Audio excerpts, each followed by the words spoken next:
अध्यक्ष महोदय जी, मेरा सवाल जनसंपर्क विभाग से है और मुझे जो जवाब में एक लाइन आई है उसको मैं पहले पढ़कर कहना चाहूँगी। जनसंपर्क विभाग द्वारा न्यूज़ पोर्टल का पंजीकरण नहीं किया गया है। प्रचार प्रसार की सुविधा की दृष्टि से न्यूज़ पोर्टल का इनपैनलमेंट किया गया है।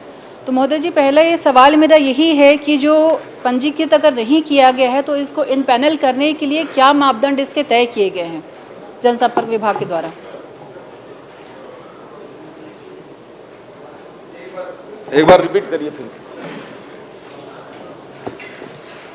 सवाल के जवाब में आया है, जनसंपर्क विभाग द्वारा न्यूज़ पोर्टल का पंजीकरण नहीं किया जाता, प्रचार प्रसार की सुविधा की दृष्टि से न्यूज़ पोर्टल का इनपैनलमेंट किया जाता है, तो इसका इनपैनल करने का क्राइटेरिया क्या है? माननीय अध्यक्ष महोदय, ये इनपैनलमेंट करने के लिए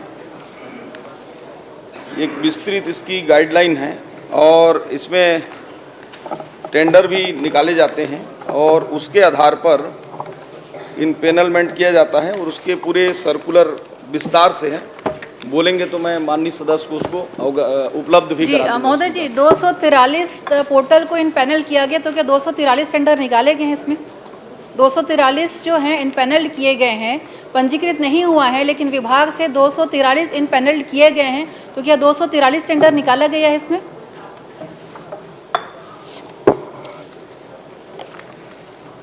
माननीय अध्यक्ष महोदय, ये उत्तर में परिशिष्ट में इनमें उपलब्ध भी है।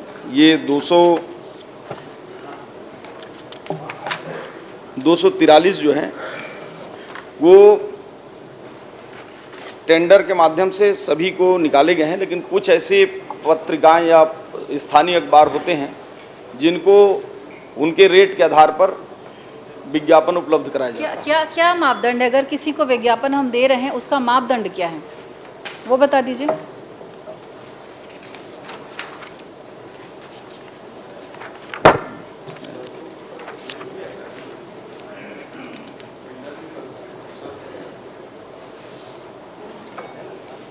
जो मेन आधार मापदंड होता है माननीय अध्यक्ष महोदय, जो इनपैनलमेंट हैं उनके यूजर्स की संख्या और रीच के आधार पर संचालनालय स्तर पर अधिकतम 50,000 रुपये तक का मासिक विज्ञापन स्वीकृत किया जाता है कि उनकी पॉपुलैरिटी कितना है, कितने लोग देख रहे हैं। चलिए ठीक, अच्छा जवाब। अध्यक्ष महोदय जी, इसी में अगली लाइन में पढ़ना चाहूँगी। इसमें विज्ञापन नियमावली 2019 संशोधित 2020 के अंतर्गत विज्ञापन स्वीकृत किए जाते हैं और पिछले एक वर्ष में इसमें कोई भी नियमावली में बदलाव और संशोधन दोनों नहीं किया गया। तो महोदय जी, मेरे हाथ में जो जवाब मुझे आया है उसी से मेरा प्रश्न है, अगर हम 2023 और 24 का जो विज्ञापन है जनसंपर्क विभाग के, जो अगर आप खर्चे देखेंगे अलग अलग, जैसे डिजिटल समाचार पोर्टल का 67 करोड़, उसके बाद समाचार पत्रों का 147 करोड़, टीवी चैनलों का 140 करोड़ और रेडियो स्टेशन का लगभग 5 करोड़ 29 लाख के आसपास है, जो टोटल 360 करोड़ का 23 और 24 का इसका जो मुझे डिटेल दिया गया ये है। और वहीं अगर 24 और 25 की हम बात करें, क्योंकि कोई बदलाव नहीं हुआ था, संशोधन नहीं हुआ है, तो 24-25 का जो आउटकम जो आता है जो टोटल तो 134 करोड़ है। तो महोदय जी, ये जो अंतर है 2023-24 का 360 करोड़ और 24-25 का 134 करोड़, तो इन दोनों में विसंगतियाँ क्यों हैं?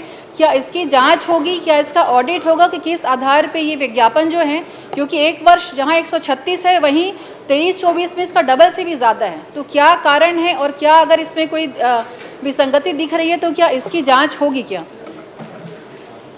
माननीय अध्यक्ष महोदय, ये जो व्यय की आंकड़ा है ये अभी वर्ष पूरे नहीं हुए हैं, ये जनवरी तक का है, अभी फरवरी और मार्च का भी आना शेष है। तो निश्चित रूप से इस वर्ष में भी उसे विज्ञापन में जब 10 महीनों में उसका आधा भी खर्चा नहीं हुआ तो अगले 2 महीनों में कैसे संभव है कि वो आंकड़ा आप टच कर जाएंगे? 360 करोड़ मतलब लगभग आप 134-140 करोड़ फिर से अगले 2 महीने में संभव नहीं है। और ये जो 23-24 का महोदय जी, जो 23-24 का है, मैं बताना चाहूँगी ये पुरानी जो सरकार थी उनका मुझे लग रहा है, मैं एकदम कंफर्म नहीं इसलिए मैं नहीं बोलूँगी, लेकिन हम जो अंदाज लगा रहे हैं वो उसी 23 और 24 के आंकड़े जो कांग्रेस के कार्यकाल के थे शायद तभी के हैं। तो क्या इस पर जाँच होगी क्या? क्योंकि महोदय जी विषय ऐसे आए हैं, अगर समाचार पत्रों की बात करें या होर्डिंग्स की बात करें, हुआ ये था जो हमारे पास शिकायतें आती हैं कि लगभग 3 महीने के लिए होर्डिंग्स के लिए या समाचार के लिए अनुबंध किया गया और सिर्फ जो विज्ञापन दिए गए या जो होर्डिंग्स लगी वो सिर्फ 1 महीने के लिए लगी। मतलब जो 2 महीने की बकाया जो पैसा था, किराया था, वो उनको किस आधार पे दिया गया? अगर 3 महीने किसी होर्डिंग हम लगाते हैं, पेमेंट 3 महीने का हुआ, होर्डिंग सिर्फ 1 महीने के लिए लगी, तो जो पेमेंट है उसमें विसंगतियां हैं और ये साफ दिख रहा है कि 2023-24 और 24-25 मतलब ये अंतर दोनों में दिख रहा है और स्पष्ट है कि इशारा हम किस ओर करें। तो मैं यही चाहूँगी कि चूंकि डबल से भी ज़्यादा राशि है तो क्या इसकी जाँच होगी, क्या इसकी ऑडिट होगी? माननीय अध्यक्ष महोदय, माननीय सदस्य ने बहुत ही जिनाइन प्रश्न उठाया है। ये पिछले 1 साल में जो खर्च हुआ है पिछले 10 महीने में उसका लगभग आधा या 55% के आसपास है, लेकिन सिर्फ आंकड़ा के आधार समय पर सिर्फ 1 मिनट शेष है, क्या जांच होगी? क्या ये आप बता दीजिए, क्या इसका ऑडिट होगा, क्या इसकी जांच होगी? क्योंकि ये सरकारी राशि का दुरुपयोग दिख रहा है साफ साफ, तो क्या इसकी जांच होगी, क्या इस पे ऑडिट होगा? क्योंकि समय सिर्फ मुश्किल से आधा मिनट बचा हुआ है। आपके नॉलेज में अगर कोई विषय होगा तो उसको प्रकाश में आप लाएंगे तो निश्चित रूप से उस पर परीक्षण कराएंगे, उस पर कराएंगे। परीक्षण नहीं महोदय, विषय पूरा है, सारे डॉक्यूमेंट्स भी हैं, मैं आपको उपलब्ध करा दूंगी। क्या उस पे जांच होगी क्या? क्योंकि देखिए सरकारी पैसे का दुरुपयोग है ये, तो क्या इस पे जांच होगी? आप जानकारी उपलब्ध कराएं, मंत्री जी बोल रहे हैं कि जांच कर लेंगे, आप जानकारी उपलब्ध कराएं। परीक्षण बोले मंत्री जी, सही बोल रहे हैं। एक बार आप बोल दीजिए कि जांच कराएंगे बस, नहीं, मैं आपको सारा उपलब्ध करा दूंगी। नहीं, देखिए क्या है, इस आधार पर केवल ये नहीं कह सकते आधार, देखिए आधार तो साफ दिख रहा है ना।